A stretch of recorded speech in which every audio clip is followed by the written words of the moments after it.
Nous saluons l'Église de Dieu vivant au nom de notre Seigneur Jésus-Christ. Amen.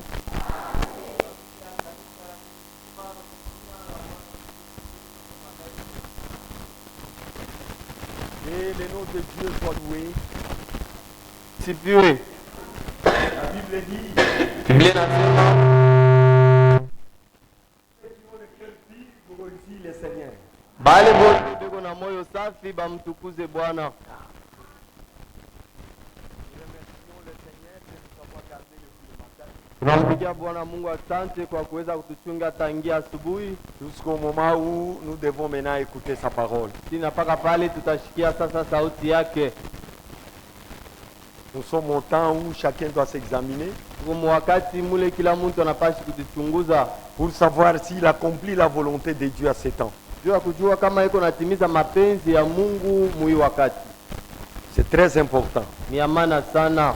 Si tu fuis la prière, Kama kunakimbia maombi tu te causes du tort toi-même. huku nejikosea we peke yako. L'enlèvement est individuel. Unyanyulivu ni ya upekee.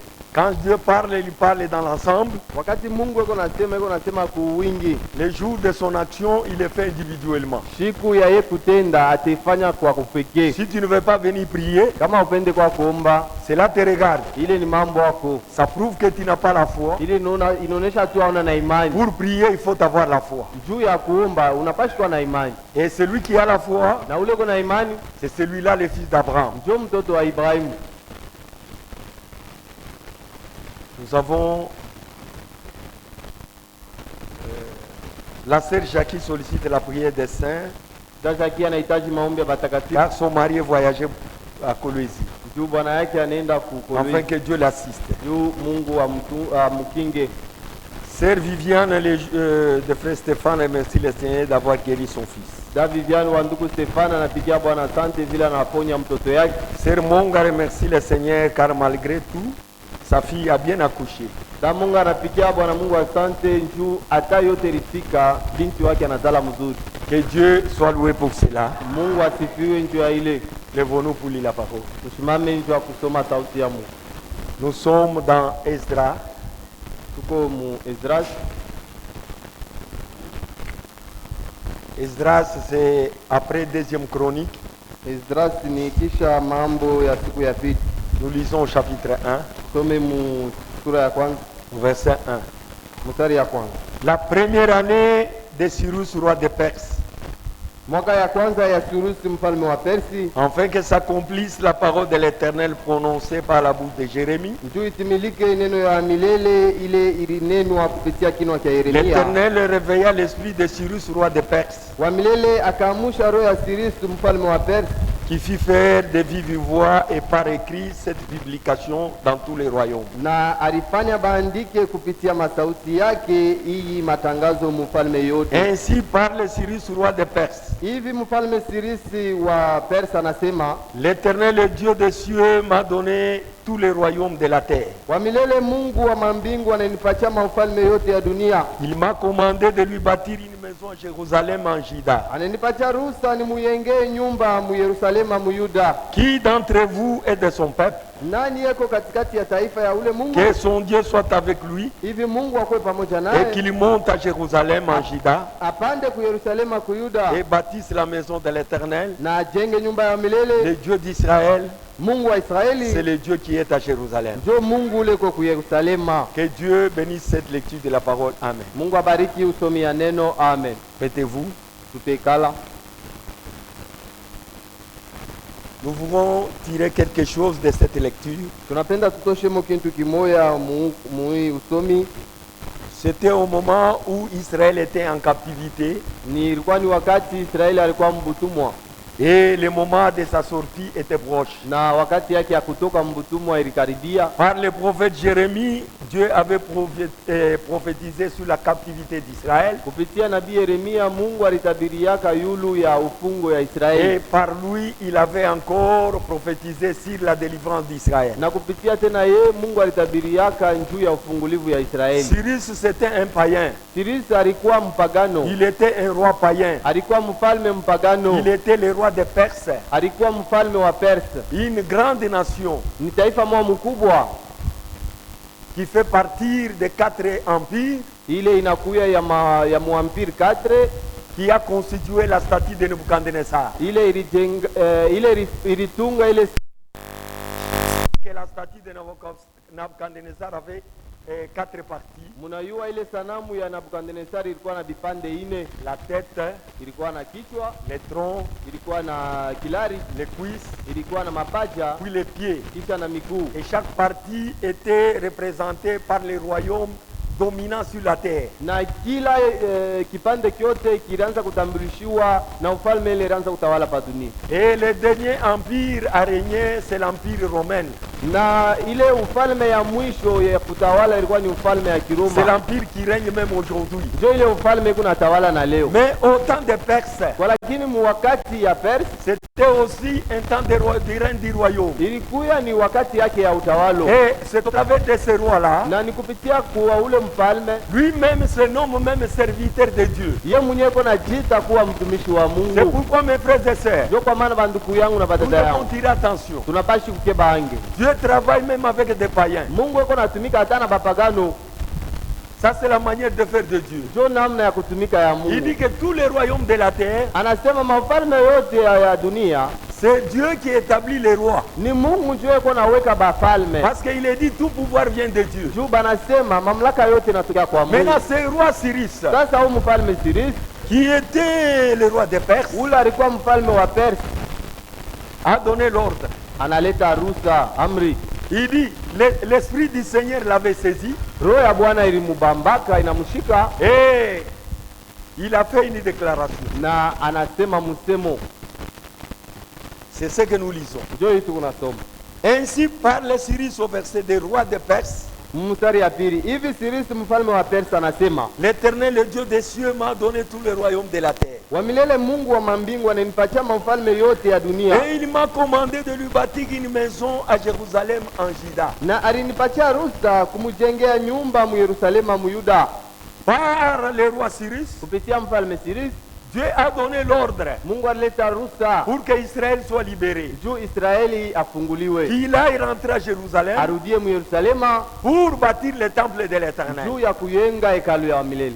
Au travers d'un païen, Kupitia tu mupagano l'ordre de reconstruire le temple était donné. barileta ruhusa ya kujengulula tena hekalu. Mais lorsque Cyrus devait s'adresser maintenant au peuple d'Israël, Sasa wakati Cyrus alipasha sasa kuambia taifa ya Israeli, qu'est-ce qu'il dit? eko nasema nini? Il n'a pas cité tout le monde. Ashikutaye bantu bote, Il a dit ceci. anasema hivi, Qui d'entre vous, nani katikati yenu, Amen, qui d'entre vous nani eko katikati yenu est de son peuple? eko katikati ya taifa ya Que ule ton Mungu, Dieu soit avec lui hivi ule Mungu akwe pamoja et naye qu'il monte à Jérusalem en Juda. na apande ende ku Yerusalema mu Yuda. La même parole peut être adressée aujourd'hui à nous. Ile neno moya moya banezi kutuambia hayo na shie Nous imangari. sommes rassemblés ici. Tuko hapa tusha Nous sommes kujikusanya, tous des croyants. si bote tuko baaminifu, Mais lakini il y a les véritables croyants. tuko Bakristo ba vya kweli, baaminifu ba vya kweli. Il dit, Leo unasema qui d'entre vous est de son peuple? banasema ni nani katikati yenu eko mmoja ya ile taifa? Il doit se reconnaître Ni kusema kila mtu anapashi kujitambua s'il appartient à Dieu ou pas. kama ni wa Mungu wala hapana. Amen. Vous devez vous reconnaître, ma soeur. Unapashi kujijua Vous badada devez yangu. vous reconnaître, mon frère. Unapashi kujijua bandugu yangu. Même un serviteur de Dieu Hata wewe mtumishi wa doit Mungu se reconnaître anapashi s'il est kujijua serviteur ou pas. kama yuko mtumishi wa Mungu wala Le hapana. problème Mambo n'est pas d'être appelé haina serviteur bakuite mtumishi ou être appelé enfant de Dieu. wala bakuite mtoto Le wa Mungu. problème, c'est de se reconnaître si réellement c'est ce que vous êtes. Mambo kama huku vya kweli mtoto wa Mungu. Cyrus a dit, Sirisi yeye il anasema a adressé seulement une parole. ye analeta tu neno mwa fulani Il a sauti. L'Éternel m'a recommandé de lui bâtir la maison Mie Bwana ananipatia ruhusa ya kumjengea nyumba à Jérusalem. kule ku Et Yerusalemu. c'est Dieu-là. Na ule Mungu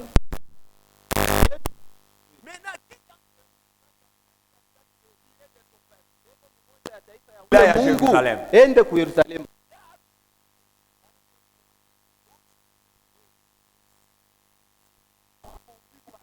Ibale tu beko nongozewa na roho ya Mungu. sont fils de Dieu. njo beko batoto ya Mungu. Parce qu'on ne peut pas être derrière. Njo hatuwezi kwa kumkongo. Oh frère, pourquoi tu ne viens pas à l'église? Oh tuko na kusukuma. Oh ma sœur, pourquoi tu ne viens pas à Jua l'église? nini uko kanisa Ce temps-là dada? est révolu. Ile saa isha kupita. Ce temps-là est révolu. Ile saa isha kupita. Qui de son peuple Nani yuko katikati ya mmoja wa ile qui taifa? monte? Apande Et ende. aujourd'hui, c'est la même chose. Leo hii ni mambo moya moja. Nous sommes dans les préparations. Tuko matayarisho. Le Seigneur vient bientôt. Bwana yuko narudia hapa sasa. C'est lui qui est de son peuple. Ule ko mmoja ya Ce taifa yake, problème sera sa préoccupation. mambo yake itakuwa njo shughuli La yake. parole de Dieu sera sa préoccupation. Neno ya Mungu itakuya mangaiko Les yake. choses de Dieu sera sa préoccupation. Ataanza kuangaikia paka mambo ya Mungu. Et à cela, Na kwa ile vous allez vous lever mutalamuka pour travailler. njuu ya kushima Pour l'œuvre du Seigneur. njuu ya kazi ya Mungu. C'est lui qui est de Dieu. Ule eko wa Mungu Donnera sa dîme sans difficulté. ataleta chekumi yake bila mambo. Donnera son offrande sans difficulté. Atatoa sadaka yake bila mambo. C'est lui qui est de Dieu. Ule ko wa Mungu Va honorer le programme de l'église. atatimiza maoroza yote ya Il kanisa. viendra au temps marqué. Ataanza kuya kusaa ile Il nafasi. fera tout ce que Dieu lui recommande. Ataanza kufanya vyote vile Mungu anamwambia. Parce qu'il est l'un de son peuple. Njuu eko mmoja ya taifa ya Mungu. Alléluia. Est-ce que vous comprenez? Munaelewa? On ne veut pas avoir des sentinelles. Hatupende kuwa na bazamu. On n'est pas dans une dénomination. Hatuna mzehebu. Nous voulons que chacun travaille librement. Tunapenda kila mtu atumike na uhuru wote. Qu'il soit conduit lui-même Aongozewe ye peke yake. à faire les choses dans lesquelles il se trouve. Aanze kufanya bintu mule anajikutamo. Qu'un diacre fait ce qui lui est recommandé par le Seigneur. Shembashi afanye kile Bwana anamuomba kufanya. Que le ministre fasse ce que le Seigneur leur recommande. Mtumishi na yeye afanye kile Mungu anamuomba Que les kufanya. anciens aussi fassent ce que le Seigneur leur recommande. Bazee na bo bafanye kile Bwana anabaomba. Il n'est pas question d'être derrière une personne. Haina mpaka lazima tukue kumkongo ya mtu Qui de fulani. vous est son fils? Nani eko mmoja ya mwana Qui wake? de vous est son ministre? Nani mmoja wenu ni mtumishi wake? Qu'il s'élève, Alamuke qu'il aille bâtir les temples. ende akajenge hekalu. Et aujourd'hui, Na leo nous sommes ici tuko hapa comme Israël spirituel. sawa Israeli wa kiroho. On nous adresse les mêmes paroles. Banatupatia hii misemo moya moya. C'est pourquoi Ndio kwa maana chacun doit s'examiner kila mtu anapaswa kujichunguza pour savoir s'il est dans la foi. juu ya kuyua kama eko ndani ya imani. Et nous avons fait une très bonne prière ici. Na tuliomba mzuri sana Nous avons hapa. démontré la Tunaonyesha foi d'Abraham, imani ya Ibrahim, les enfants d'Abraham, watoto ya Ibrahim comment est-ce qu'ils vont marcher. namna banapaswa kutembea. Et si vous vous sentez concerné, Na kama unaona ile mambo inakuangalia, levez-vous mshimame pour bâtir le corps de Christ. juu ya kujenga mwili ya Kristo. Que Dieu vous bénisse. Bwana Mungu amibariki.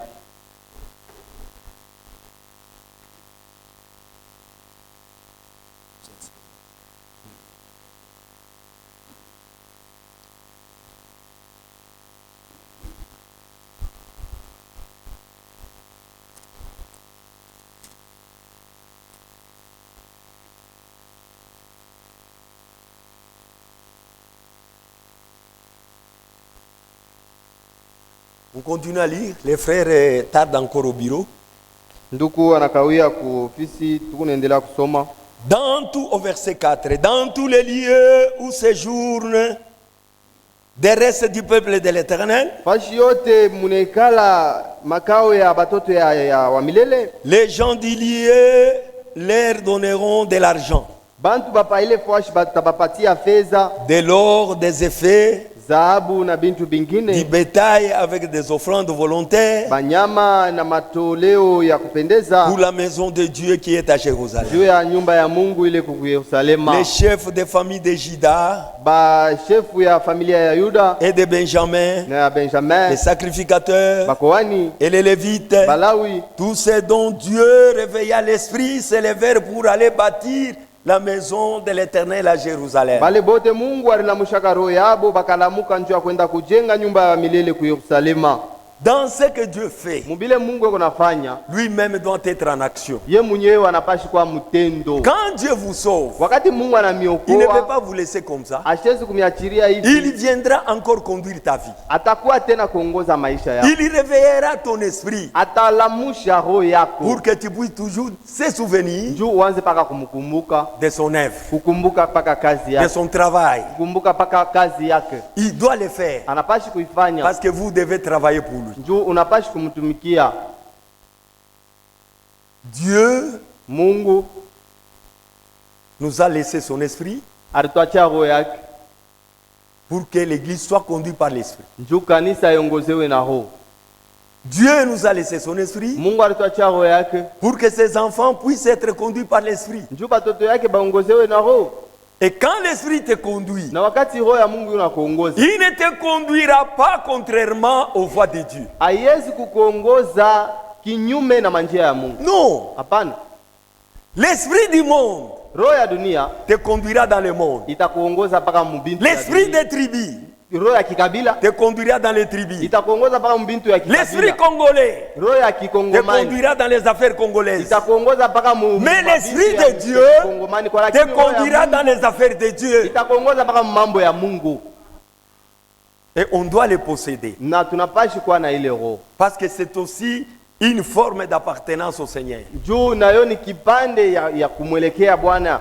Alors c'est le temps où nous devons nous examiner. Ni wakati ile tunapashi Comme kujichunguza, disent les Écritures, sa vile maandiko kunasema examinez-nous nous-mêmes tujichunguze shi benyewe pour savoir si nous sommes dans la foi. juu ya kujua kama ya kweli tuko La ndani foi ya imani. d'Abraham, Imani ya Ibrahimu, la foi qui doit nous aider imani ile inapashi kutusaidia à croire les impensables, kwanza kuamini bile hatuwezi à kuwaza, croire les choses difficiles, kwanza kuamini bintu bigumu, les choses qui n'existent pas. bintu bile Mais abikalakeko on doit les croire. tunapashi kubiamini.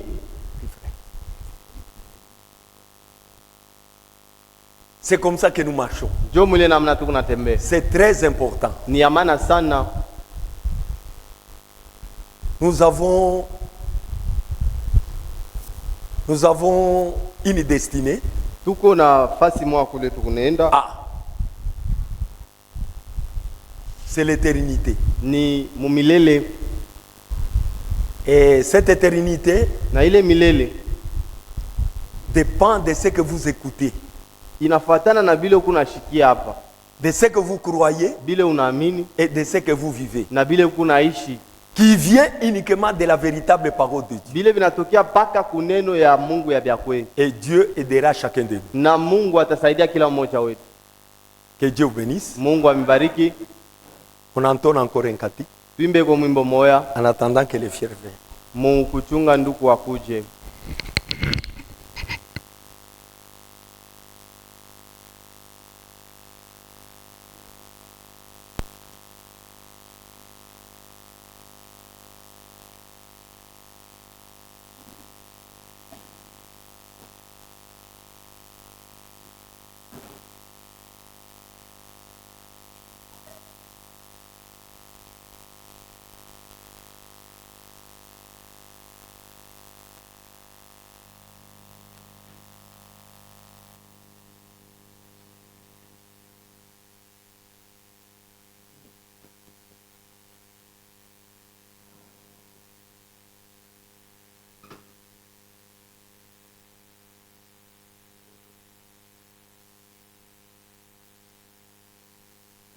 Kando yangu na kututi wadui wanemitumbukia, Baba Mungu wangu uniponyeshe, wewe ndiye ninatumaini, ya Baba niko muhatari, Baba Mungu wangu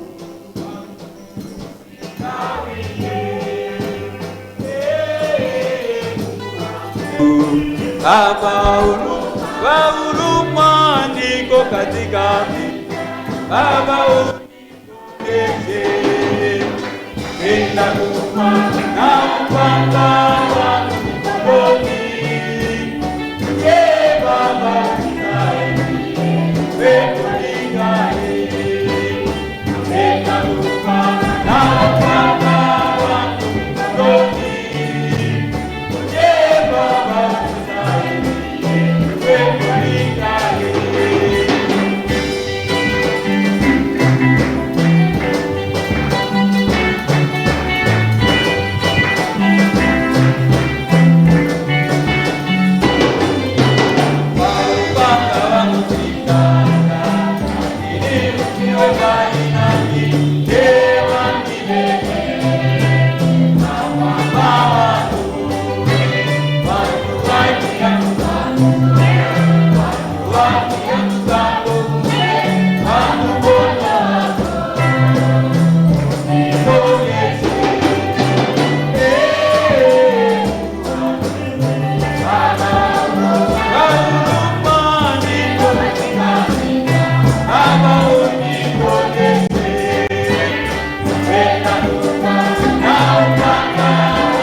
Amen.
Nous saluons toute l'Église au nom du Seigneur Jésus-Christ.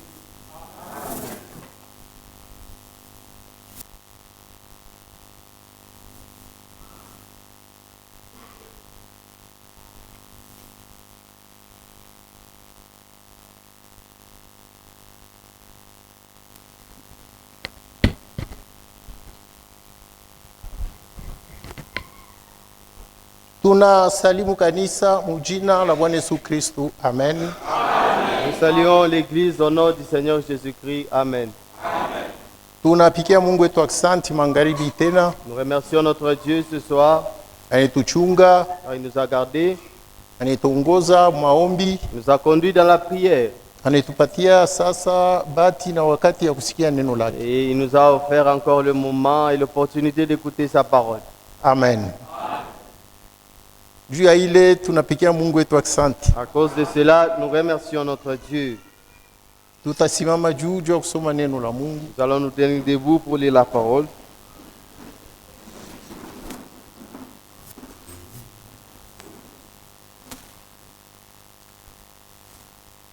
Tusoma mukitabu ya Romains. Lisons dans les livres de Romains.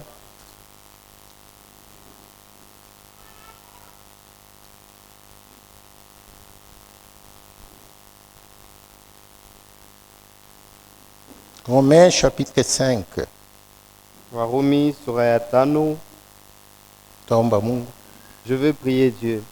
Baba Mungu, katika jina la Bwana Yesu Kristu tunakusifu, tunakushukuru.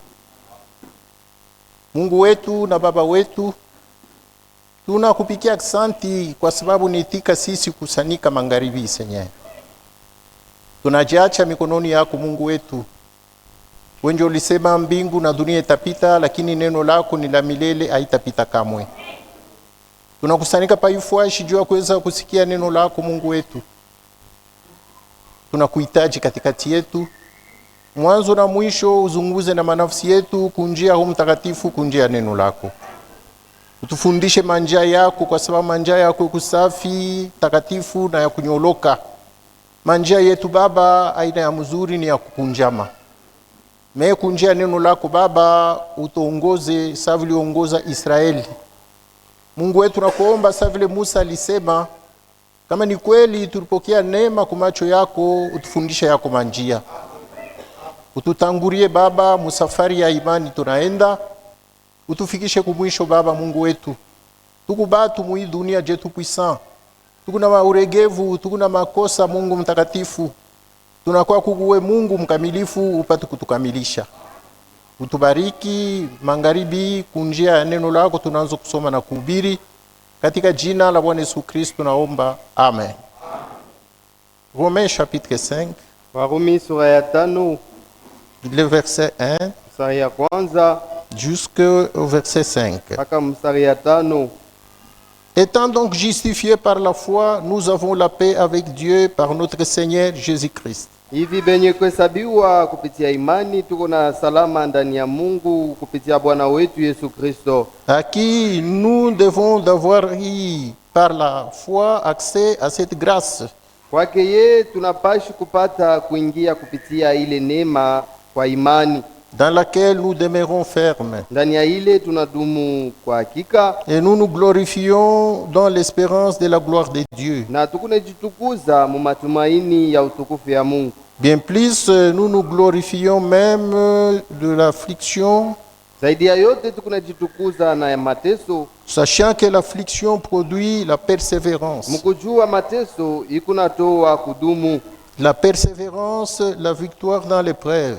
kukankamana kunaleta ushindi ndani ya mavita, Et cette victoire produit l'espérance. na ile ushindi kunaleta matumaini. Or, l'espérance ne trompe point, Japo matumaini ya ilandi ya idanganyaki, parce que l'amour de Dieu est répandu dans nos cœurs njoo mapendo ya Mungu iku yenye kusambazwa mamioyo yetu par le Saint-Esprit qui nous a été donné. kupitia Roho Mtakatifu ile ilitupewa. Car lorsque nous étions encore sans force, Kwa maana wakati tulikuya pasho nguvu, Christ, autant marqué, est mort pour des impies. Kristo mwakati ile rifai alikufa njoo ya bantu bachafu. À peine mourra-t-on pour injuste, Vile tunapashi kufa tulipasha kufa njuu atukukwe benye haki. Quelqu'un peut-être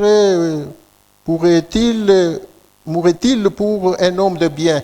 Muntu anezi kufa njuu ya muntu wa kizuri, Mais Dieu prouve son amour envers nous. lakini Mungu eko natimiza mapenzi yake kwetu. On sait que lorsque nous étions encore des pécheurs, Muile ya kusema wakati tulikuya batenda nzambi, Christ est mort pour nous. Kristo alikufa njuu yetu. À plus forte raison donc maintenant, Zaidi ya yote hivi hapa sasa, maintenant que nous sommes justifiés par son sang, hivi tunahesabiwa haki kupitia neema yake, serons-nous damu sauvés, yake. serons-nous sauvés par lui de la colère. Hivi tutaokolewa kupitia ye kukasirani. Bwana Mungu abariki masauti. Amen. Que Dieu bénisse ses paroles. Amen.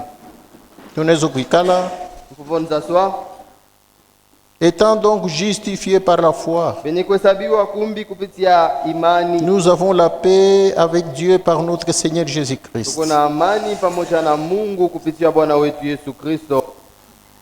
Et nous sommes en train de prêcher sur l'expérience d'Isali, Na tuko na ubiri yulu ya onjo ya okovu, montrant que l'Isali pour nous, c'est une expérience. mukuonesha kusema kwetu okovu ni onjo. Si vous n'expérimentez pas l'Isali dans votre foi, Kama amuonje okovu muimani yenu, c'est que vous n'êtes pas encore sauvé. ni kusema amuyaokolewa. Puisque l'Isali est une naissance, comme nous l'avons dit. Okovu ni kuzalika paka vile tulisema. Amen. Mais les bien-aimés dans le Seigneur, Lakini bapendwa bangu ndani ya Bwana, parlons d'abord de l'essentiel. tusemee mbele mambo ya maana, Et l'essentiel, c'est l'Isali. na ya maana sana ni okovu. Tunatoka kusoma ndani ya Waroma. Nous venons de lire dans le livre de Romains Mambo inaangalia okovu ya nafsi yetu. sur ce qui concerne le salut de notre âme. Tunaongeza ako tena masomo ingine Nous allons ajouter une autre écriture. tulisoma jana, Nous l'avions lu hier Mujilde chapitre 1er. dans Yuda sura ya kwanza, Sura ya kwanza mustari ya 3. chapitre 1er, verset 3. Bien-aimés, comme j'ai désiré vivement vous écrire au sujet de notre salut commun. Bapendwa, sa vile nilipenda sana kumiandikie kuile nangaria okovu yetu pamoja, Je me suis senti obligé de le faire nilijishurutisha kuifanya afin de vous exhorter à combattre pour la foi. juu ya kumisubutishe mkombane njuu ya imani. La foi qui a été transmise au sein une fois pour toutes. Ile imani ilipewa kwa batakatifu mara moja kwa lote. Paifuashi tunasoma mutumishi Gide. Ici, nous venons de lire l'apôtre Gide. Gide mambo ya okovu ilimubamba ku roho yake sana. Gide était saisi par l'affaire du salut dans son cœur. Na ile mambo ya okovu ilianza kumchoma kuro. Et l'affaire du salut le pressait dans son cœur. Wakati yote alikuwa fasi fulani alipenda kuandikia banduku katika Bwana. Partout là où il était, il désirait vivement écrire aux bien-aimés dans le Seigneur. Alianza kupenda kuandikia kanisa juu ya kubakankamisha na kubakumbusha. Il voulait écrire à l'église afin de les exhorter et de les rappeler. Nabii kunasema yule ya hii andiko, Les prophètes en parlent sous ces écritures. nasema huyu Gide alitumikia Mungu kisha Yesu Kristo kwenda kumbinguni. Il a dit que Jude a servi le Seigneur après que le Seigneur puisse partir au ciel. Kanisa ilianza siku ya Pentecote. L'église avait commencé le jour de la Pentecôte. Na kisha Pentecote Et après la Pentecôte, Yesu Kristo alienda kumbinguni. Jésus était parti au ciel. Hapa kukupita miaka ya mingi Il ne hapana. s'était pas passé beaucoup d'années Gide anaanza kusema hii musemeyo. et Jude a commencé à parler ainsi. Na kama unaangalia hii musemeyo iko na Gide paifuashi, Et si vous voyez le langage que Jude tient ici, utaona aseme wakati haikuwa ya mzuri. vous verrez que ce n'était pas un bon moment.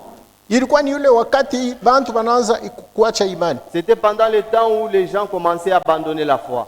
Me pale Gide anaona bantu wanakuwa na ile mambo ya kuacha imani, Maintenant, lorsque Jude a vu que les gens voulaient abandonner la foi, anasema okovu ya aba bantu inakuwa muhatari. Il a dit que le salut de ces hommes est en danger maintenant. Kama unasoma pa hii Si fashi, vous lisez ici, utaona aseme okovu inalamatishwa kuimani. vous verrez que le salut est attaché à la foi. Juu Biblia inasema shetu tunaokolewa kwa neema ya Mungu kupitia imani ndani ya neno lake. Car la Bible dit que nous sommes sauvés par la grâce de Dieu au moyen de la foi en lui. Hawezi kutosha imani mwokovu Vous ne pouvez soutirer la foi du salut. na hawezi kutosha okovu Et muimani. vous ne pouvez soutirer le salut de la foi. Hivi vitu vikunaenda pamoja. Ces deux choses marchent de pair. Mpaka vile hawezi kutosha neema ya Mungu ndani ya okovu, De même que vous ne pouvez enlever la grâce de Dieu dans le salut. na ni namna moya moya hawezi kutosha okovu ndani ya neema ya Et Mungu. c'est de la même façon que vous ne pouvez séparer le salut dans la grâce de Dieu. Juu Biblia inasema Car la Bible dit, tukunaokolewa kwa neema ya nous Mungu sommes sauvés par la grâce divine kupitia imani ndani ya neno la au Mungu. moyen de la foi dans la parole de Na Dieu. hii okovu haina nguvu yetu, ni zawadi ya Mungu. Et le salut n'est pas notre force, c'est le don de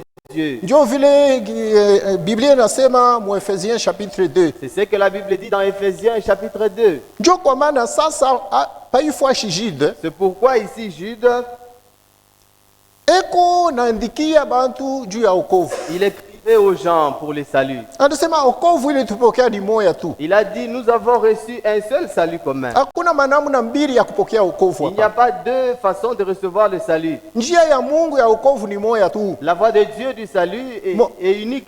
Mwokozi ni Il n'y moya a qu'un seul sauveur. na okovu ni moya. Et le salut est unique aussi. Bwingi yetu hivi twiko Non, le nombre dont nous sommes ici, tunaokolewa kwa mwokozi moja tu nous sommes sauvés par un seul sauveur. na kunjia moja tu ya okovu. Et par un seul chemin du salut. Ndio jide kunaandika sebe Voilà pourquoi Jude écrit disant, sa vile militamani muro yangu kumiandikia comme j'ai désiré vivement de vous écrire kumambo inaangalia okovu yetu moja tulipata. au sujet de notre salut commun, Unapaswa kuyasema okovu yako ndio okovu yangu vous na devez savoir que votre salut, c'est mon salut aussi. amen. Namna ile uliokolewa De la manière dont tu as ndio été ile namna na sauvé, mimi c'est de niliokolewa, cette même manière que j'ai été ndio sauvé ile namna aussi. ndugu fulani aliokolewa. C'est de cette même manière que le frère tel a été sauvé. Na Biblia kunasema Le prophète dit, bile binafananaka binaunganaka. ce qui se ressemble s'assemble. Amen. Kama unakutanisha bintu vya kufanana, Si vous trouvez les choses qui se ressemblent, kama unaviunganisha bitaungana tena.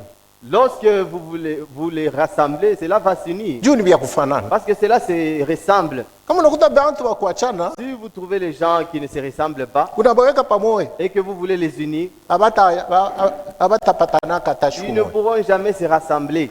Donc ce qui se ressemble s'assemble. Ni kusema bale beko napatana ni bale basha kufanana. Kama unakutanisha bakristu fashi moja, Si vous trouvez les chrétiens quelque part, unaweza kukusanya fashi moja bitendeka. vous pouvez les réunir quelque part et là ça ira. Me kama unakutanisha bapagano na bakristu unapenda kubachanga pamoja, Mais si vous trouvez les païens et les chrétiens et vous voulez les rassembler, abataungana bitafuanana ils pana. ne se rassembleront pas, ils ne pourront pas s'unir. Amen. Sasa Jida anasema hivi, Maintenant, Jude dit ceci. kumambo inaangalia okovu yetu moya tulipata, Au sujet de notre salut commun que nous avions reçu, miranzo kuchunga sana kujua kumiandikia. j'ai désiré vivement vous écrire à Me ce sasa jour. mimi naona sema inakuwa ya haraka haraka kumiandikia. Maintenant, je vois que cela est devenu très important de vous écrire cela. Kumambo inaangalia okovu yetu. Sur ce qui concerne notre salut, Mine mionya mukombane juu ya imani moja. je vous exhorte de combattre pour une seule foi, Ile imani batakatifu balituachia. la foi qui a été transmise au sein. Mwi dunia unaona Mungu maimani ya mingi. Dans ce monde que vous voyez à plusieurs fois, Zaidi mwi wakati ya mwisho ya Laodicea. et surtout dans ces temps de la fin de la Odyssée, Kila kanisa kuna imani yake. chaque église a sa foi. Kila mtu kuna yake imani. Chaque homme a sa foi. Juu Biblia inasema imani inatoka kushikia masauti ya Mungu. Car la Bible dit que la foi vient en écoutant les paroles de Dieu. Hii ni imani ya byakwe, Ça, c'est la vraie foi. ni imani ya Mungu. C'est la foi de Dieu.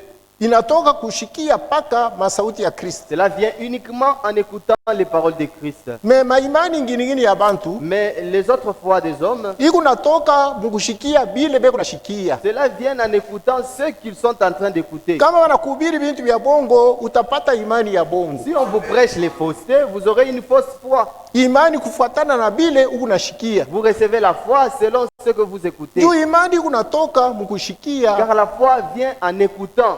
Amen. Sasa Jida anasema hivi, kumambo inaangalia okovu yetu moya tulipata. Au sujet de notre salut commun que nous avions reçu, Kama unekala kwako unashikia makelele, mabako kwambia shikia makelele.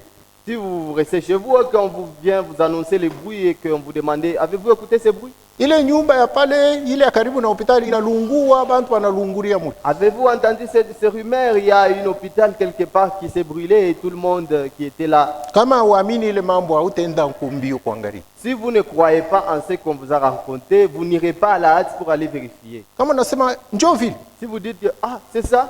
Ni bia kweli. C'est vrai? Yo ile inalungua kule. Donc il y a une maison qui s'est brûlée là-bas. Pale unaamini, là vous croyez. Unaanza kwenda mbio kuangalia. Vous quittez directement et vous allez pour aller vérifier. Unaenda na imani. Vous allez avec la foi. Ya bile banakuambia. De la chose qu'on vous a raconté. Unaenda na hakikisho ya kuona sema nyumba inalungua. Vous allez avec une assurance d'aller voir la maison qui est brûlée. Kama nakushimamisha munjo kunaenda mbio wapi luguria kwa sababu uniache mbele nyende nikangalia. Si on vous arrêtait en cours de route vous posant la question où est-ce que tu vas, tu diras attendez-moi, je vais aller regarder la maison. Unaamini aseme binafanikana. C'est parce que vous avez cru que la chose s'est faite. Unaamini aseme bia kweli. Vous avez cru que cela est une réalité. Hawezi kukushimamisha munjia. On ne peut pas vous arrêter en route. Or ile saa huko na kwenda au yaona pana. Or lorsque vous partez pour aller voir la maison, vous n'avez pas encore vu cette maison brûlée. Mais unesha kuamini huko na hakikisho. Mais vous avez la foi et l'assurance en vous que juru uliweka imani yako muile balikwambia. Parce que vous avez placé votre foi en ce qu'on vous a raconté. Yo Mungu unasema imani kunatoka vile Mungu tu kunashikia. Voilà pourquoi Dieu dit que la foi vient en écoutant. Ce que vous écoutez vous produit la foi. Mungu yesa vile kuna neno lake. Maintenant comme Dieu a sa parole, kama anaanza kusema kupitia neno lake, s'il commence à parler par sa parole, kama unaamini vile Mungu kunasema, si vous croyez en ce que Dieu dit, unapokea imani ya Mungu. Vous recevez la foi de Dieu. Amen. Juu imani ya Mungu inatoka mkushikia masauti ya Kristo. Car la foi de Dieu vient en écoutant les paroles de Christ. Sasa imani inafuata nini pale beko unasema mambo ya wokovu? Mais que vient faire la foi là où on parle du salut? Juu maandiko unasema, car les écritures disent, mtu anaokolewa kupitia imani. L'homme est sauvé par la foi. Hata Abraham baba yetu, même Abraham notre père, Biblia inasema, la Bible dit, vile Abraham aliamini, comme Abraham avait cru, kunaisha Mungu alimhesabia haki. Cela lui fut imputé à justice kunjia ya imani. Par la foi. Juu aliamini. Car il avait cru. Na Mungu anaanza kumuita sema Abraham ni mwaminifu. Et Dieu commençait à appeler Abraham le croyant. Bien-aimé, comme je désirais vivement vous écrire au sujet de notre salut commun, je me suis senti obligé de le faire afin de vous exhorter à combattre pour la foi qui a été transmise au sein une fois pour toutes. Cette foi dont on parle, c'est la foi qui a été transmise à l'église. L'église a commencé le jour de la Pentecôte. Aujourd'hui, nous sommes dans l'âge de la Odyssée. La foi que nous possédons, c'est la foi qui a été transmise au sein. Voilà pourquoi un enfant de Dieu ne peut se fabriquer sa propre foi. L'église de Dieu ne peut fabriquer une foi nouvelle. L'église aujourd'hui doit retourner à la foi du commencement. Donc il n'y a pas l'affaire de fabriquer une foi. Il n'y a pas l'affaire de commencer une nouvelle prédication. Il n'y a pas l'affaire de commencer un autre fondement. La vraie fondement de l'église primitive, c'est la foi. La Bible dit, l'église est bâtie sur les enseignements des apôtres et des prophètes. Et Jésus-Christ est la pierre angulaire. C'est ça la base et le fondement de l'église. Les enseignements des apôtres ainsi que des prophètes. Et le message du temps de la fin. Cela n'est pas venu nous enseigner de commencer une nouvelle foi. Les dénominations ont abîmé le baptême dans l'eau. Dans ce temps de la fin, Dieu est venu nous restaurer dans le vrai baptême. Les églises sont entrés dans la Sainte Seine fabriquée de main d'homme. banaingia mwabari njema yabo ingire. Ils ont constitué leur propre évangile. Me kanisa inapaswa kurudia mwabari njema ya mitume. Mais l'église véritable doit retourner à l'ancien évangile des apôtres. Leo makanisa inaanza bukristo yabo ya namna nyingine. Aujourd'hui, les églises ont constitué leur manière de vivre la vie chrétienne. Sheye tunapenda kuya bakristo ba mu Biblia. Nous voulons être des chrétiens bibliques. Amen. Roho Mtakatifu eko nasema hivi. Voici ce que le Saint-Esprit dit. Tutasoma kidogo juu wapate kutu. Il prend soin de vous. Nous allons lire un peu dans la prédication Ekonomi Angaikia Sur la page 6. au kurasa ya 6. Paragraphe 25. Aya 24. 25 à 26. 25 mpaka 26. J'aimerais prendre pour sujet, il prend soin de vous. Minapenda kubeba mtungo kama Ekonomi Angaikia. Premièrement, et pour entreprendre cela, Mara ya kwanza mbele ya kuingia kuile, l'assistance doit être loin de la foi. matumai Kanisa. kanisa inapashi kupakaliwa na imani, Mafuta ya imani. mafuta ya imani. Premièrement, et pour entreprendre cela, Ya kwanza njoo ya kwanza ile mambo, l'assistance doit être loin de la foi. kanisa inapashi kupakaliwa na mafuta ya imani. Si vous n'avez pas la foi, Kama hauna na imani, alors il ne sert de rien même de venir pour compris pour vous. pale aina ya mafaa ukuye bakuombee, Parce qu'il va falloir que votre foi et ma foi soient ensemble. njoo inabidi imani yako na yangu ipatane. Ma foi pour croire en lui, Imani yangu njoo ya kumwaminia ye, votre foi pour croire en lui. na imani yako njoo ya kumwaminia ye. Ainsi, n'oublions donc pas cela pendant que je progresse avec la parole. Vile tushisau ile mwile wakati ni kunaendelea na hii neno. Il nous faut avoir quelque chose, évidemment, d'évident. Inatubidi kitu kimoya kile kitatupatia namna. Je vais dire quelque chose sur lequel vous pouvez faire reposer votre foi. Kitu kimoya pale unawezi kuikarisha imani yako. C'est ce que nous essayons de faire. Ndio kile tunapenda kufanya. En effet, si un homme entreprend sans assez de foi quelque chose qu'il veut réaliser, Kama muntu anaanza kitu kimoya kile anapenda kufanya kama ashina na imani, il est condamné déjà à l'échec. pale atashindwa. Mais s'il peut entreprendre cela avec assez de foi, Kwa lakini kama anapenda kwanza kile kitu na imani, là, il est tenu de réussir. pale ataweza. Si c'est la volonté et le dessein de Dieu, Kama ni mapenzi na shurti ya Mungu, cela se fera. ile itafanishikana. Donc l'église doit être ointe de la foi. Ni kusema kanisa inapashi kupakaliwa na mafuta ya imani. Parce que Frère Branham dit que l'église c'est la maison de la foi. Car le frère Branham iko nasema imani, kanisa njo nyumba ya imani. Amen. Amen. S'il n'y a pas de foi, Kama kuna imani, alors il n'y a pas de fondement. ni kusema kuna msingi. Nous lisons la statique de l'homme parfait. Tusome stature de l'homme parfait.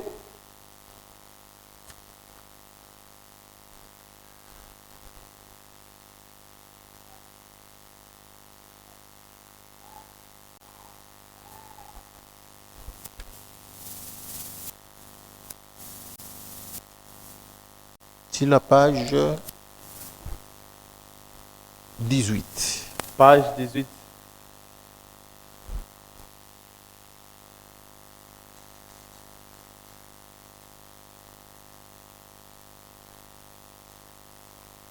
Commençons par la page 17. Tuanze pa page 17.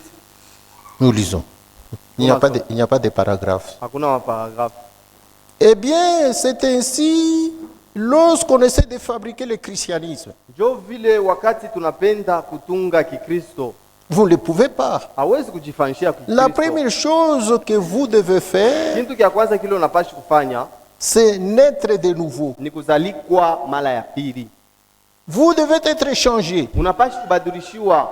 Et quand vous êtes changé, na wakati unabadilika vous devenez une nouvelle créature unakuwa kiumbe kia sasa ou une nouvelle création. wala maumbile ya sasa. Maintenant, vous commencez bien. Pale unaanza mzuri, Alors, vous n'avez pas besoin de vous inquiéter pale haustangaika tena pour les plumes. juu ya manyoa. Cela s'arrangera tout seul. Ile itatoka itaota yo yenyewe Quand vous naissez de nouveau. wakati tu unazalikwa upya. Oui, messieurs. Ndiyo bwana. Maintenant, remarquez, Sasa angalia, vous devez naître de nouveau. unapashi kuzalikwa upya, C'est-à-dire, vous devez ni changer. kusema unapashi kubadilika. Il doit y avoir une transformation. Kunapashi kuwa mabadiliko. Sur la page 20, Page 20 il est dit, anasema et alors, sasa la foi s'occupe du reste. imani iko nangaikia ile mambo inabakia. La foi s'en occupe. Imani iko nangaikia ile mambo inabakia. Vous devez donc avoir la foi comme fondement. Hivi unapashi kuwa na imani kama msingi yako. Tout le christianisme, Kikristo kyote, tout ce que vous êtes, yote bile huko, tout ce que vous serez un jour, yote bile utakuyaka siku moya, est fondé sur la foi dans la parole de Dieu. iku yenye kuwekwa pa msingi ile inakuya neno ya Mungu. C'est la raison pour laquelle je crois à la parole. Jo kwa maana mimi naaminia neno. Voyez-vous, Mnaona? je ne peux placer ma foi sur rien d'autre que la parole de Dieu. Siwezi kuweka imani yangu yulu ya kitu kingine kama ina sauti ya Mungu. Mais quand je place ma foi dans sa parole, Nikiweka imani yangu muneno lake, là, elle est ancrée. pale inazama. Personne ne l'interprète. Hakuna mtu la taitafsiri. Là, c'est ainsi dit le Seigneur. Pale ni ndivyo Bwana anasema. Alors je crois cela. Na mimi naamini ile Voilà une base. njo msingi ile. Amen. Sur la page 22, Page 22 nous lisons. tukunasoma. Très bien. Sawa. Premièrement, vous devez naître de nouveau. Kia kwanza unapashi kuzalikwa upya. Et alors, quand vous naissez de nouveau, Na wakati unazalikwa upya, vous avez la foi. pale unakuwa na imani, Vous croyez la parole. unaamini neno. Tant que vous n'êtes pas né de nouveau, Mwile wakati hauyazalikwa upya, vous argumentez seulement sur ce que vous dites. huku naleta tu misemo kubile huku nasema. Tant que vous n'avez pas la foi, Mwile wakati hauna na imani, tout ce que vous dites là est vain. bile vyote huku nasema tu ni vya bongo. Très bien. Kweli. Après que vous ayez obtenu la foi, Kisha mwe kupata ile imani, ceci ici, kupata ile hapa, nous parlons de la foi. tuku nasemea imani. Alors vous êtes juste dans une position permettant la croissance. Huko tu muali ile itakuruhusu we ukomee. Partout, partout, il est parlé de ça. Fashi yote beko nasemea paka imani. Sur la page 23, Page 23. nous lisons là-bas pour s'arrêter. Tusomee pale tushimamie mbele pale. Maintenant, voici ce que nous faisons. Sasa mtazame kile tukunafanya. Quelle est la première chose à faire? Ni kitu gani kia kwanza kiashi kufanya? Avoir la foi et naître de nouveau. Ni kuwa mbele na imani na kuzalikwa upya. C'est ça poser le fondement. Njo kuweka msingi kule. Amen. Amina. Donc, imani na wokovu biku nenda pamoja tu. C'est-à-dire la foi et le salut marchent ensemble. Kama una na imani, Si vous n'avez pas la foi, au bushima ya milele. vous ne recevrez pas la vie éternelle. Au tazalika mara ya Vous ne pili. serez pas né de nouveau. Amen. Voilà pourquoi Jude paifuashi Njo kwa maana Jude konasema kumambo inaangalia wokovu. concernant le salut, Ye pana kusema mukombane wokovu.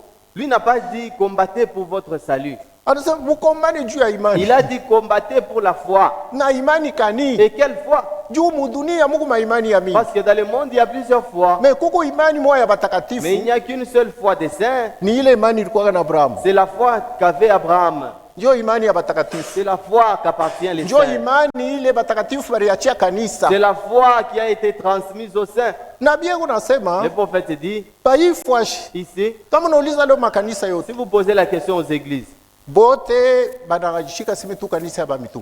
tous te diront que nous sommes une église des apôtres. Hakuna wala tabisha. Il n'y a personne qui va renier. Bote batasema aba beko nasema ba imani ya bamitume njoshe. Les autres diront que ceux-là qu'on a légué la foi par les apôtres, c'est nous. Anasema Il juu dit, ya kuisha bubishi. Pour mettre fin à cela, il faut kila kanisa banabeba imani yabo, il faut qu'on puisse prendre la foi de chaque église banenda kuikompare na ya mitume. et comparer cela avec la foi des apôtres. Njoo itaisha bubishi. C'est ce qui mettra terme à ces Kama shehe tunaanza discussions. kukutana ni shehe, hapa sema ni shehe, hapa Si nous sema ni shehe. commençons à se tirailler que c'est nous, Hapana. non. Ni kubeba tu yetu imani tunaikompare na ya mitume. Donc nous devons seulement prendre notre foi et comparer à celle des apôtres. Kama inafanana, Si cela se ni concorde, kusema tuko mbia kweli. donc c'est-à-dire nous sommes dans les Kama véritables imani choses. yetu haifanani na ya mitume, Si notre foi ne se concorde pas ni à la foi des kusema- ni apôtres, kusema hatuna mbia kweli. donc nous ne sommes pas dans les véritables. Tu kipimo ya imani ya bia kweli ni Donc- Biblia. L'épreuve de la foi, c'est la Bible. Amen. Hata unafanya onjo ya imani, Même si vous faites l'expérience de la foi, inapaswa na bebe ile onjo yako vous devez prendre cette expérience-là unaipima na Biblia. et l'examiner selon la Bible. Kama unaona sema njoo onjo ile na bazamani balifanyaka, Si vous voyez que c'est la seule expérience que même les anciens avaient fait, unajua sema kumbi onjo yangu ni ya Biblia, là vous saurez que donc mon expérience est biblique, kumbi onjo yangu ni ya bia kweli. donc mon expérience est vraie. Donc mambo inaangalia wokovu ile tulipata pamoja. Donc sur ce qui concerne les saluts que nous avons eus en communauté, Kila mtu anapaswa kukombana sana juu ya imani ile alipata, chacun doit combattre pour la foi qu'il avait reçue. car il s'est glissé parmi vous certains hommes Kwa maana katikati yenu kuringia bantu bomoya hivi, dont la condamnation est écrite depuis longtemps, bale hukumu yabo imeshaandikwa tangia zamani. des impies qui changent la grâce de notre Dieu en dissolution Bachafu bale beko na badilisha neema yetu muchafu, et qui renient notre seul maître, Seigneur, le Seigneur Jésus-Christ. na beko na katala Bwana wetu mmoja tu, Bwana wetu Yesu Kristo. Amen. Donc Juda anaanza kusema hii mambo Donc juste de parler ça, juu imani iliharibika. parce que la foi a été dérangée. Anasema mimi naandika hivi na kupikakamisha Il dit que j'écris ceci, c'est pour vous exhorter, juu katikati yenu kunesha kuingia bantu wengine car au milieu de vous il s'est glissé certains hommes bale hukumu yabo Mungu aliandika depuis zamani. dont leurs condamnations ont été écrites Ni depuis bale le commencement. beko na geuza neema ya Mungu wetu munema ya machafuko. C'est ceux-là qui changent la grâce de notre Dieu en dissolution. Ni bale banakatala bumungu ya Yesu Kristo. C'est ceux-là qui renient la divinité de Jésus-Christ. Banaanza kufundisha bumungu ya muntu mwingine. Et ils enseignent la divinité de notre homme. Amen. Banashanje neema ya Mungu Ils ont changé la grâce de Dieu. inakuya munema tu. Cela est devenu une dissolution. Amen. Amen. Et Juda naandika Et Jude a écrit, kubakia muimani restez dans la foi, ni kubakia mafundisho ya c'est mitume. rester dans les enseignements des apôtres. Kwenda nje ya mafundisho ya mitume ni Aller en kwenda dehors. nje ya imani. Aller en dehors des enseignements des apôtres, c'est aller en dehors de la foi. Sasa kama mtu anaenda nje ya imani Maintenant, lorsque quelqu'un est en dehors de la foi, ana tena buimani hapana, il n'est plus dans la foi. anaisha kupoteza yake imani. Là, il a déjà perdu sa foi. Roho Mtakatifu anasema Le Saint-Esprit dit, kama mtu anapoteza yake imani, si l'homme perd sa foi, anapoteza wokovu. donc il a perdu le salut. L'eau toujours présente du koshi. Mai iko paka karibu mamba mahubiri Sur la page 28, kurasa 28 paragraphe 152. aya 152. Mais quand vous êtes sauvés, Lakini wakati unaokolewa, Dieu vous donne la foi pour vous élever, Mungu anakupatia imani njoo ya kunyanyua sortir de la saleté de la terre. ya utoke mchafu ya dunia. Votre foi, qu'est-ce que votre foi? Imani kumbi ni nini? Votre foi dans cet acte que Dieu a fait en vous Imani yenu muile tendo Mungu alifanya ndani yenu pour faire de vous son fils ou un fils de Dieu. juu ya kufanya mwe mukuye muntu wala mtoto wa Mungu. À ce moment-là, vous cessez de mentir, Mwile wakati unaacha kudanganya, vous cessez de voler, unaacha kuiba, vous cessez de boire, unaacha kunywa mpombe, parce que votre foi vous élève au-dessus de tout cela. juu imani yenu inaminyanyua yulu ya bile vitu vyote vichafu. Amen. Si vous ne le faites pas, Kama mbifanye vous n'avez pas de foi du tout. hauna na imani.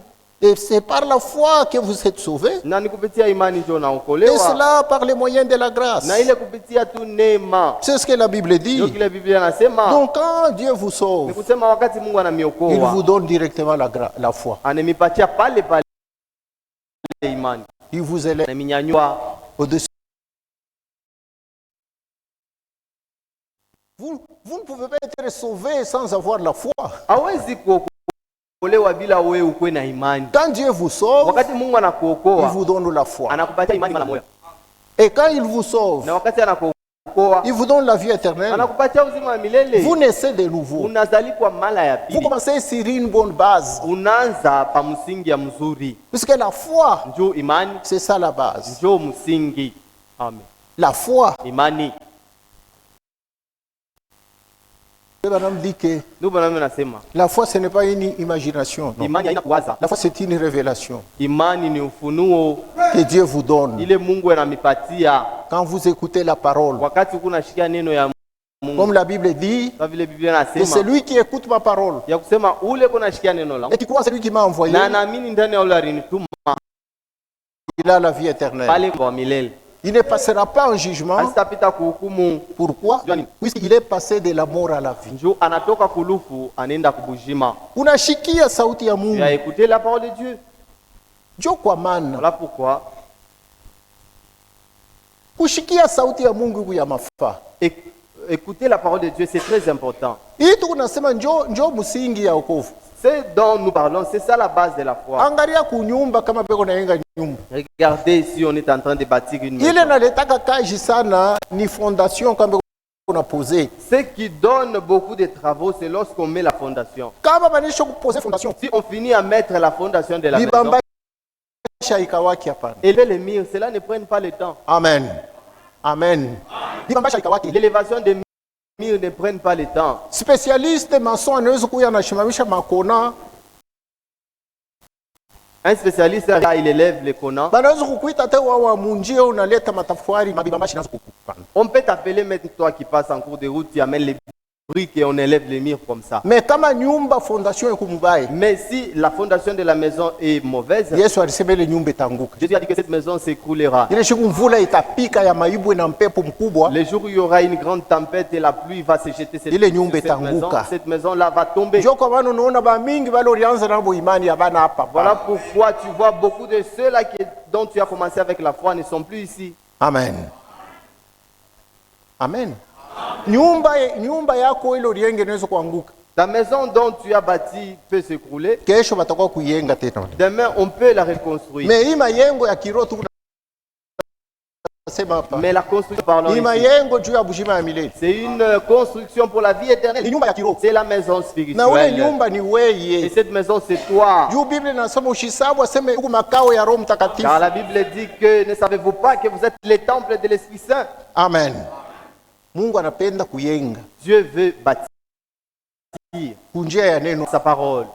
Njo kwa maana hata sheya. C'est pourquoi même nous, Na ndio nasema le prophète dit, kama unataka kuanza kanisa, si vous voulez commencer une église, anza na neno la Mungu. commencez avec la Kama unaanza na parole de Dieu. kintu Si ingine, vous la commencez avec autre chose, siku ya mavuno le jour de la moisson, utarekolte vitu ingine. vous récolterez autre chose. Amen. Amen.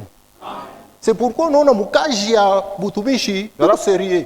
Voilà pourquoi dans le ministère, nous sommes sérieux. Tuko na yenga na neno la Nous Mungu. sommes en train de bâtir avec la parole de Dieu. Juu ule kuna yenga na yake mawazo na yake mafikiri na yake mania. Celui qui bâtit avec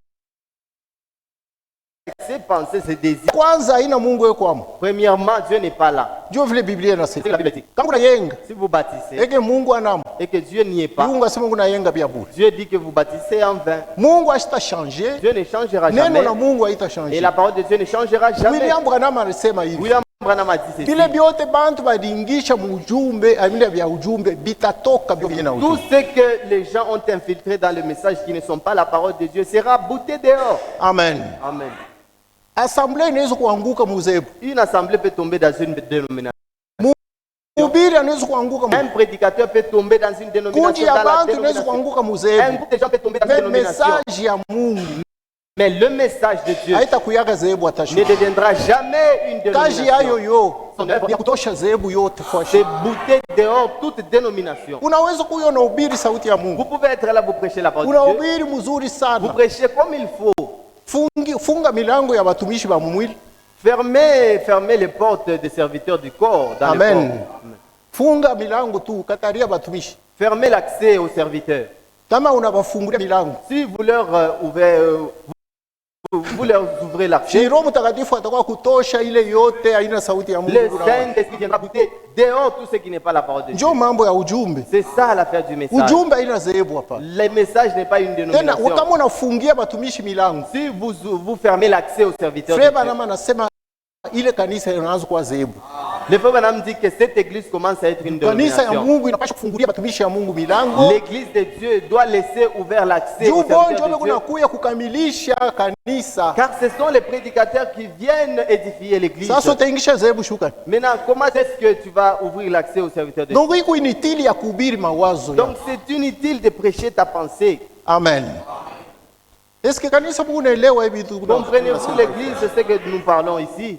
Juu vile hii ujumbe ni ya upekee. Le message est individuel. Kama unapenda kuanza Si kanisa, vous voulez commencer une église quelque William part, Branham anasema anza na neno la le Mungu. frère Branham dit que commencez avec la parole de Hapana Dieu. kuanza na muziki. Ne commencez pas cela avec la chanson. Hapana sema mbele ni la yenge musique. kanisa ya etage ndio kanisa yaanze. Ne Hapana. dites pas que je construise d'abord une étage en fait que Hapana l'église kuanza na commence. mfranga. Ne commencez pas cela avec Mbele l'argent. tukue na mfranga mingi ndio tukuye. Non, nous devons Hapana. avoir un tel montant d'argent pour commencer l'église. Anza Non. kanisa na neno la Mungu. Commencez l'église avec la parole de Dieu. Juu kanisa ni neno la Mungu. Car l'église c'est la parole de Dieu. Kanisa haina mayengo. L'église n'est pas les Kanisa bâtiments. haina miotoka. L'église ne sont pas les Kanisa haina véhicules. mfranga. L'église n'est pas Kanisa l'argent. Roho Mtakatifu. L'église c'est le Saint-Esprit. Ile kunaleta bei ya kanisa. Ce qui donne la valeur de l'église, Haina bwingi ya bamema. ce ne sont pas le nombre de membres. Haina buzuri ya kanisa. Ce n'est pas la beauté de l'église. Nabii anasema ni hali ya roho ile kumwile Le kanisa. prophète dit que c'est la qualité de l'esprit qui règne cette église. Amen. Amen. Kama unaingia mkanisa Mungu Roho Mtakatifu. Lorsque vous entrez dans une église, vous y trouvez l'atmosphère du Saint-Esprit. Mungu kuzalika mara ya pili. Vous y trouvez la nouvelle naissance. Ile ndio kunafanya bei ya ile C'est kanisa. ce qui fait la valeur de cette Mungu église. mwili kanisa. Car Dieu est dans cette église-là. Amen. Amen.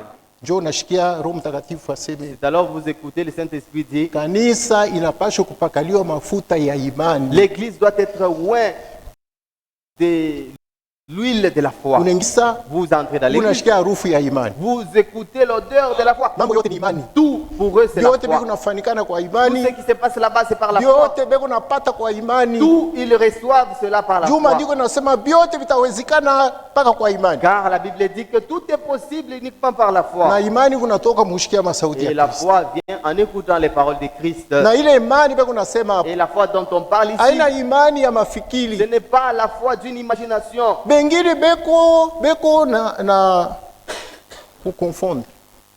Beko na vuruka imani na mapendo. Les autres sont en train de confondre entre la foi et l'amour. Mapendo ni mapendo, imani ni imani. L'amour reste l'amour et la foi reste Bengine la foi. beko na vuruka imani na furaha. Les autres confondent la foi avec la joie. Bengine beko na vuruka imani na kongoje. Les autres confondent la foi avec la patience. Non, patience ni patience. Non, la patience reste la patience, mes frères. Tempérance ni tempérance. Na uvumilivu nayo inabakia unyenyekevu. Imani yo ni imani. La foi reste la Et foi. la foi c'est une ferme assurance Na imani ni tumaini ya nguvu. dans les choses qu'on espère. Hakikisho ya nguvu mu C'est-à-dire vitu ile dans les promesses de tunatumaini. Dieu. Ni kusema malako ya Mungu. Nous espérons dans les promesses de Dieu. Tunatumainia ni paka ndani ya malako La ya Mungu. Bible c'est la parole des promesses. Biblia ni neno ya malako. Et toutes les promesses de la Bible Na malako yote ya Biblia sont les promesses des enfants de ni Dieu. malako ya batoto ya Mungu. C'est pourquoi la foi est une ferme Ndio assurance. kwa maana imani ni tumaini ya vya Dans kweli. toutes les promesses de la Bible, Mu malako yote ya Biblia et une démonstration, na ni kionyesho. puisque la foi est une puissance. Juu imani ni uwezo. Une puissance qui transforme. Uwezo ile kunabadilisha. Amen. Amen. C'est ça la foi. Ndio imani ile. Donc haina mafikiri Donc tu. ce ne sont pas les imaginations. Haina ya kufuatilisha. Ce ne sont pas les choses qu'on va fabriquer Ni ou ufunulo imiter. yako mwokovu Mungu anakupa yako wewe C'est mwenyewe ta peke yako. révélation personnelle que Dieu te donne par rapport à Ndio ton kwa salut. maana imani ni ya upekee. Voilà pourquoi la foi est individuelle. Sasa vile wokovu ni ya upekee. Comme les salut est individuel, Mungu ndiye analeta imani ni ya Dieu upekee. donne aussi la foi d'une manière individuelle. Amen. Amen. Quand William Branham alikuwa mjibu, Lorsque William Branham était encore hata vivant, unalala naye pakitanda moya 7 jours ungekolea hivi, hautapata imani ya Branham. même si vous dormez avec lui sur un même jour pendant 7 jours, vous n'aurez jamais la foi comme celle Hata d'Abraham. Jésus Même Jésus-Christ, kama anafufuka leo, même s'il il revenait aujourd'hui, anarudi, il revenait aujourd'hui, mnaweza kutembea tu naye et que tu, tu commences à marcher seulement unakulia avec naye lui, kumeza tu moyo. manges avec lui sur une même Hautapata imani ya table, tu Jésus. n'auras pas la foi de Jésus. Amen. Amen. Yake ni yake, Sa foi reste sa foi. yako ni yako. Et ta foi reste ta foi. Ndio kwa maana tunasoma hapa Voilà pourquoi nous sema, venons de lire ici que hata beko unakuombea Mungu, même lorsqu'on prie, il faut pale beko unakuombea kuna imani yako wewe personnel. lorsqu'on prie pour vous, vous devez avoir votre foi personnelle. Mhubiri na yeye kuna yake Et le personnel. prédicateur aussi a sa Kama foi imani personnelle. yako inachangana na ya ule kuna kuombea, Si votre foi s'est mêlée à la foi de celui qui prie pour Mungu anatenda pa ile vous, foi. là Dieu viendra agir. Hapana wewe unakuombea una na imani. Ce n'est pas on prie pour vous, vous-même vous n'avez pas Haina la foi. imani ya mhubiri itakutunza, ni imani yako Ce wewe n'est ndio pas la unapaswa.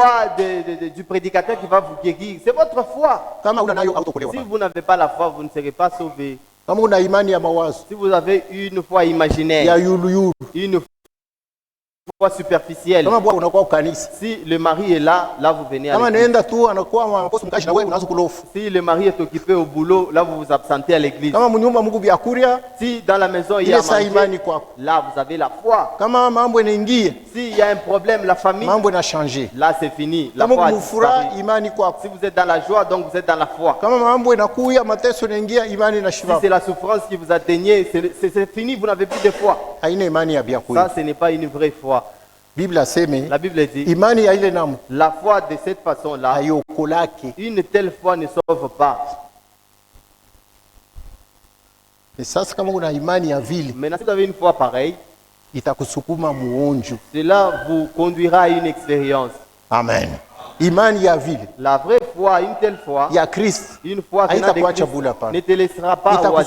Itakusukuma muonjo ya kuzalika mara ya Cela pili. conduira à faire une expérience de la nouvelle naissance. Njo onjo ya kwanza ya C'est imani. ça, la première expérience de la foi. Kama unazalika mara ya Lorsque pili, vous naissez de nouveau, Mungu anakupa bujima ya Dieu milele. vous donne la vie éternelle. Anakukaburia imani sasa ya vya Là, il kweli. vous donne la vraie foi.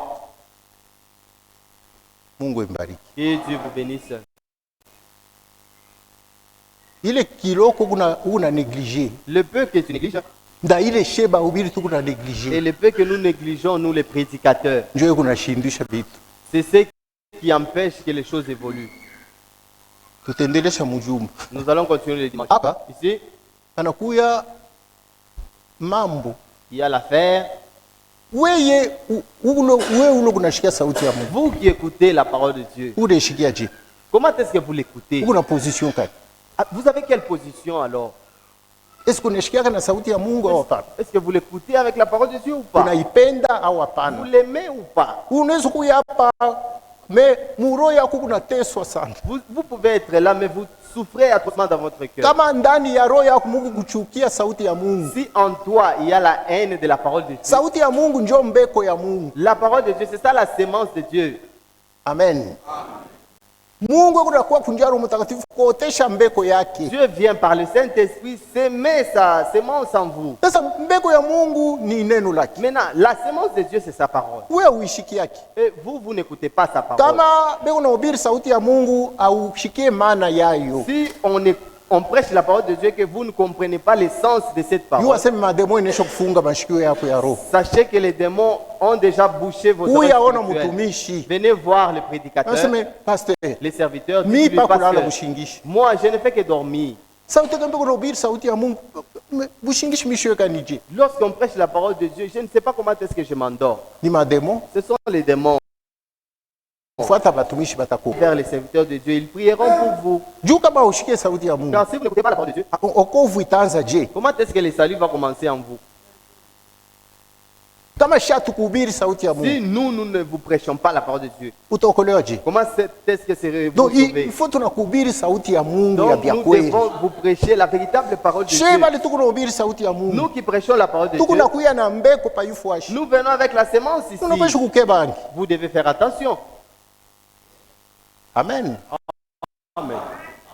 Nabii kunasema Le prophète dit, makati ingine mankosa inatokelea kunyumbani. des fois les fautes viennent de la Makati de la ingine chair. mankosa iko natokelea muli. Des fois les fautes viennent de chez vous. Unaweza kuona mhubiri wa beni wa Mungu anaomba Mungu, anasoma Mungu, anamsaidia, anakuyo kuna onction. Vous pouvez voir un serviteur de Dieu qui se consacre, il prie Dieu avec de l'onction. Même makutano onction haina. Mais arrivé dans l'assemblée, il n'y a pas de l'onction. Kuna batu kishina inaita kishina ingine. Le faux Banama a prêché un message disant la profondeur appelle la profondeur. Kama huku kuku kishina. Si ici il y a une profondeur, Inapasha kulamusha kishina ya makutano. cela doit attirer une autre profondeur de l'assemblée. Amen. Amen. Makutano tu ile iko na Roho Mtakatifu. Une assemblée qui a le Saint-Esprit, Hata wewe mhubiri huku distrait kumbele huko. même si toi le prédicateur tu es distrait à la chair, Saa moja hivi Roho Mtakatifu takwambia sema mon cher huku mureta. le Saint-Esprit te dira que mon cher tu es en retard. Utaona hali ya makutano iko mu niveau ingine. Tu verras que l'assemblée est dans un autre Ndio unaona niveau. makutano inaanza kuangalia sema mhubiri mwenyewe unatuhubiri au nije? C'est alors que vous verrez l'assemblée disant, le prédicateur, il nous enseigne ou fait de la blague. Kumbi shetu tunapaswa kukiba hangi. Donc nous les prédicateurs, nous devons tirer attention. Amen. Utaona muntu wa kiroho anatoka nje anasema mimi shukushikia kitu. Vous verrez un homme spirituel quittant dehors disant que je n'ai rien compris. Amen.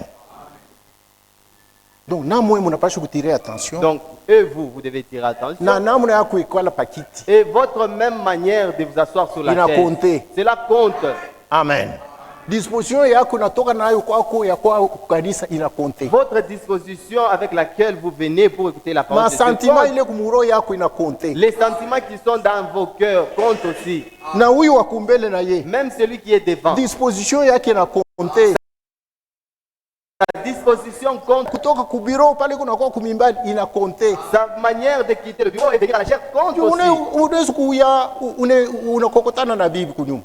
Vous pouvez venir ici, vous vous êtes tiraillé avec la femme à la maison. Batoto balikushirikisho na wapika mfimbo kama unafua tout ça. Les enfants vous ont énervé, vous les avez fouettés, vous avez quitté là-bas en étant énervé. Wewe ndio ukukushe. C'est toi qui as la chair qui doit prêcher. Bitapita je. Comment est-ce que cela se passera-t-il? Amen. Utashimama hapa, Vous allez arriver ici bantu wenye waseme mhubiri wetu kuna mambo. et tout le monde dira que notre serviteur Amen. a un problème. Merci. Wasema mhubiri kuna mambo. Notre serviteur a un petit problème. Amen. Ni juu ya nini? Pourquoi? Disposition haina mzuri. C'est parce que vous n'avez pas une bonne disposition. Semence itaenda je. Comment est-ce que la sémence sera Roho ensemencée en Mtakatifu vous? Le anasema Saint-Esprit dit, tuko na ubiri. nous prêchons, Roho Mtakatifu anashuka. le Saint-Esprit descend, Anabeba ile mbegu, il prend la sémence anaweka mubujima, et il y met la vie anaingisha munafsi ya Mungu. et il y met dans l'âme de la personne. Amen. Amen. Haina mimi nitaingisha ile bujima muro. Ce n'est pas moi qui va vous donner cette vie dans Mimi votre kuna cœur. kuya hapa na neno la Mungu. Moi, je viens uniquement ici avec Vile la parole de Dieu. nilisoma, vile niliomba, vile De la nilimedite. manière dont j'ai prié, j'ai médité et j'ai lu. Kama na ubiri, Lorsque je prêche, Roho Mtakatifu ilifo ashuke. il faut que le Saint-Esprit descende Anabeba ile sauti, et qu'il prenne la parole dont je prêche anatia ako bujima, et qu'il y mette la vie. anaingisha muroho ya mtoto Et yake. là, il va mettre dans le cœur de ses enfants. Sasa kama ina sauti ya Mungu, Maintenant, si cela n'est pas la parole de Roho Dieu, Mtakatifu le ashitashuka. Saint-Esprit ne descendra pas Amen. Kama wazo yako, sur tes pensées à toi, kama sentiment, sur tes Roho Mtakatifu besoins, ashuke, tes sentiments, Et que le patie bougie. Saint-Esprit descende et donne la vie à cela. haitafanikana. Non, cela ne se fera pas. Amen. Donc la profondeur appelle la profondeur. Nikusema kishina, iko naita kishina ine. Unapaswa kujitayarisha Vous devez être disposé kuja kusikia sauti ya à venir écouter la parole de Dieu. mhubiri na ye. Les serviteurs Anaomba aussi, Mungu, il doit prier Mungu Dieu, anamsaidia, se consacrer, que Dieu l'aide, anakuwa kuhubiri. qu'il vienne prêcher. Wewe mwenye kujitayarisha, Vous étant disposé, Mungu anafanya kazi. et Dieu agit. Kama ila inako Si cela n'y est pas, utaanza kuimba tu wokovu, vous chanterez les saluts, unaimba vous wokovu, chantez les saluts, mepa kuokolewa vinakuwa nguvu. mais pour être sauvé, cela est difficile chez vous. Mungu imbariki. Que Dieu vous bénisse.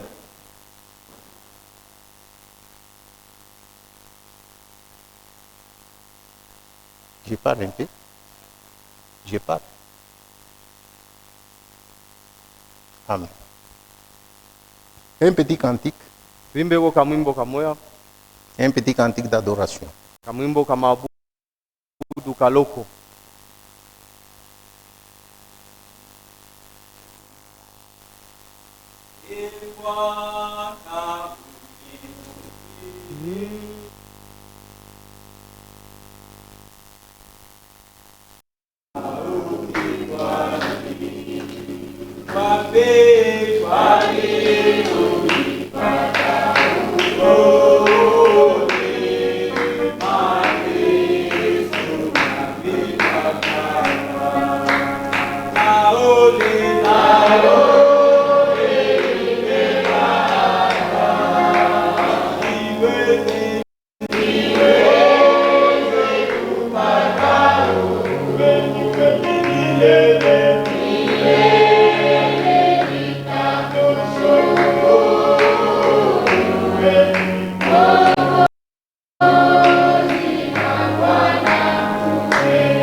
Nous allons tous prier un court instant. Kufuatana na vile unashikia neno la Mungu. Selon de la manière dont vous écoutez la parole. Omba Mungu apate kukusaidia muokovu. Priez que Dieu puisse vous aider dans votre salut. Akusaidie munamuna kushikia neno lake. Qu'il vous aide à la manière d'écouter sa parole. Tuombe pamoja. Prions ensemble.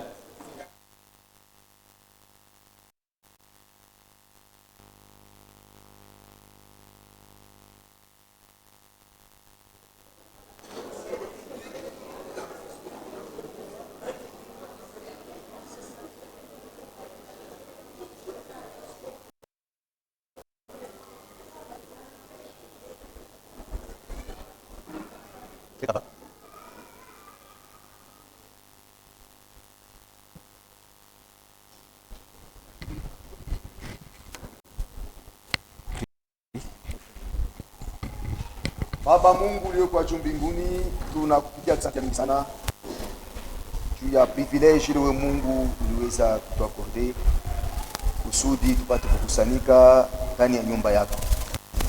Mwetu imani tunaamini asema nyumba yako ni fazi ile. We Mungu kunashuka na masauti yako kupitia kupitia zawadi unaweka ndani ya watumishi yako juu ya kuweza kuzungumza na wako watoto. Amen. Tunaamini ile kintu, c'est pourquoi tulikuya mu nyumba yako sasa. Ni fasi ile kila mtu wakati yuko nakuya anashikia masauti yako ya bujima ya bya kweli. Ile inaweza kumsaidia akuye mtu bei mbele ya macho yako. Sababu imeandikwa kusema mtu hawezi kuishi kwa mkate tu, lakini mtu yuko naishi kwa masauti yote natoka mu yako kinywa. Amen. Sasa vile masauti yako ni ya bei Seigneur. Tunavumbula kusema iku ya mafua ipate kutangaziwa juu ipate fasi mu roho yetu na ipate kutusaidia. Amen. Asante munamuna we Mungu unazungumza na manafsi yetu. Amen. Manafsi yetu iko edifie, manafsi yetu inafarijiwa. Whisky ni manafsi yetu kukombolewa. Na wakati mapenzi yako yanatimizika ndani yetu, ni ile tu inenea njoo kuweza kutufariji. Amen. Ni ile tu inenea njoo kututia nguvu. Amen. Na njoo tunatembelea kama yako nyumba. Hatufuatake mambo mengine. No. Tuko nafuata tu ni masauti yako ipate kutangaziwa juu ndani yayo mko uwezo ile inapaswa kusaidia kila mmoja. Ni yule ya ile Paul kupitia mtakatifu anasomwambia Timotheo kusema prêche la parole. Puisque ni injili wa Mungu litayarisha mtu apate kuokolewa. Ni injili wa Mungu natayarisha vile tunashikia mtu apate imani. Sababu kama mtu ashishikia masauti yako ataokolewa je? Kama mtu ashishikia masauti yako atakuwa na imani je?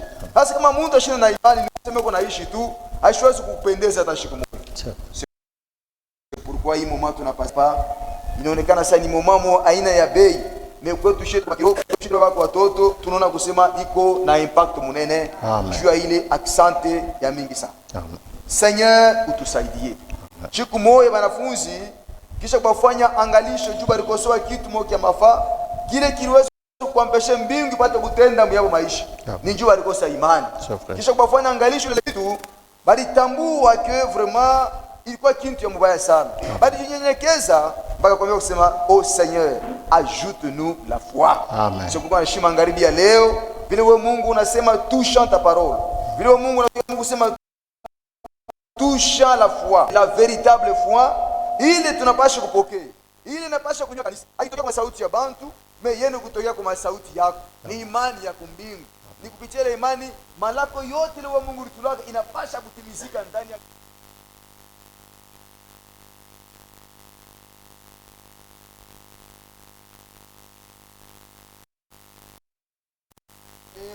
Tuna gentleness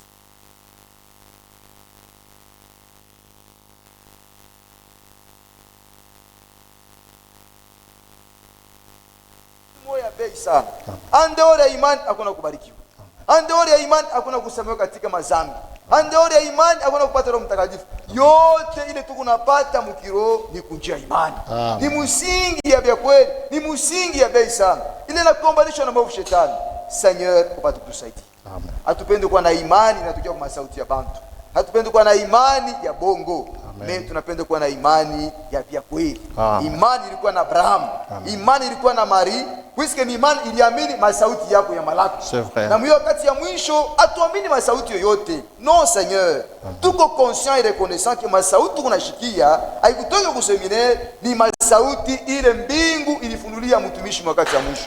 Par conséquent imani ile inapashwa ndani yetu ni imani ya mitume. Na nikupitia imani ya mitume roho ya Mungu ilishuka na ilifanya kazi. Là où il y a la véritable foi. Amen. Mtu anapasha kuajiri kazi ya neno lako. Ile kitu tunavumbura kusema ni ya mafaa. C'est pourquoi tunapasha kugombania. Oui, Judas alikuwa na raison. Mbona kupata funulo ya bei ile kitu anaonya bantu kusema vous devez combattre pour cette foi qui a été transmise une fois pour toutes. Kama katika yetu tu comprendre bei ya imani, nous serons vaincus. Kutufunule ile kitu, tutaigombania, tutaichunga. Pas de foi, pas d'enlèvement. Pas de foi, pas de salut. Pas de foi, pas de pardon des péchés. Oh Seigneur, accent ya mimi. Bariki tumisha kama chombolezo kutumia. Bariki kanisa letu mzima. Mungu jina la Yesu Kristo tunaomba. Amen. Amen. Mungu emibariki. Mahubiri inaishia hapa. Tutaendelesha mjuu. La prédication s'arrête ici, nous allons continuer le dimanche. Kesho kumposho. Demain c'est samedi. Mujuma. Le dimanche. Kuko mambo ya ndoa. Il y a la fête du mariage. Ndio tunataka kusema kidogo. Pourquoi nous voulons parler un peu. kumambo inaangalia ndoa sur ce qui concerne les mariages, ile inapaswa kufanikana mujuma. qui va se passer le dimanche. Amen. Minawaza pastere unaoisha mtoto yake, Je pense que c'est le pasteur qui marie sa fille. mutavumilia kiloko. Mimi nasema ni vendredi, siku ya priere, Vous allez un peu supporter. Je sais que c'est le vendredi, le jour de la na prière. inakuwa siku ya upekee Mais c'est un jour particulier juu ya mambo yetu tunataka kusema pa à Ivoire. cause de ce que nous voulons parler ici. Pastere unaoisha mtoto, Le pasteur marie sa fille. sawa desturi alitangaza. C'est comme par habitude, il a annoncé cela.